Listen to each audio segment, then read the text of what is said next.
Je suis très frappé par les opinions qui ont été exprimées, les questions qui ont été posées, les propositions qui ont été faites. De manière, il y a trois résultats notamment qui m'ont beaucoup frappé.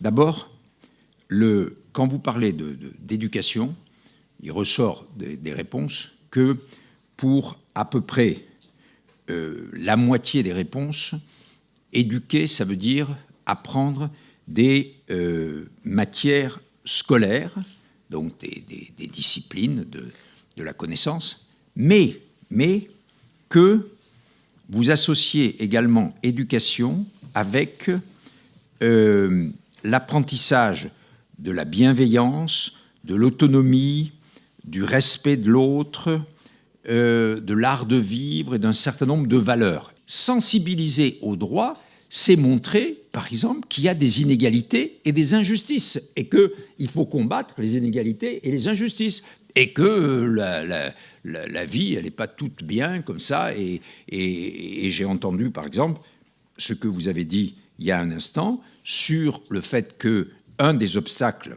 au droit à l'éducation, c'est la pauvreté, par exemple, ou le fait que les enfants sont étrangers. Donc, ça, c'est le premier point qui m'a beaucoup frappé.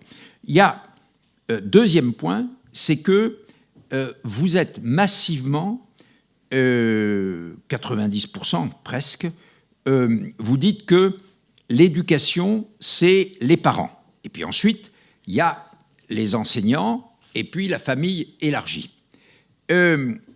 Ça rejoint naturellement l'autre réponse que vous avez faite, dans laquelle vous dites qu'il faut aider les parents.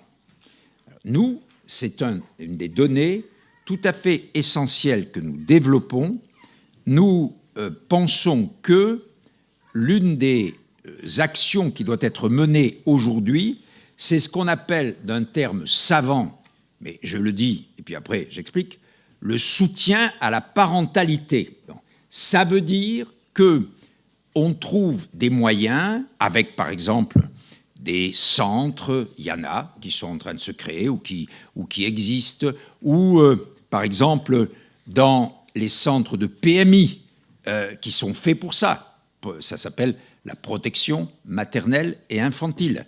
Et ça marche avant la naissance, après la naissance, au moment de la naissance, après la naissance, et puis toute l'enfance. Donc, que l'on fasse le nécessaire pour que les parents soient aidés. Le travail qu'il faut qu'on essaye de faire, c'est d'aider les parents à éduquer, à faire de la discipline, ça s'appelle comme ça, et c'est vrai aussi pour les enseignants, par le dialogue, par l'écoute, par l'échange, et non pas en balançant, effectivement, une baffe pour être sûr de se faire comprendre. Je pense que là-dessus, vous avez touché un point très important. Et puis, le troisième, naturellement, sujet qui a retenu mon attention, c'est tous les obstacles à l'éducation. Vous en avez dit un certain nombre tout à l'heure. On a fait un rapport, il y a 2 ans maintenant, sur le droit à l'éducation et les obstacles à l'éducation. Et là-dessus, c'est une grande partie des réclamations, des demandes que le défenseur des droits ou le défenseur des enfants traite, porte là-dessus. C'est-à-dire des enfants qui ne sont pas inscrits à l'école. C'est-à-dire que le maire de la commune refuse d'inscrire à l'école. Par exemple, parce qu'ils sont étrangers. Ça, c'est illégal. Donc, on oblige le maire à inscrire les enfants.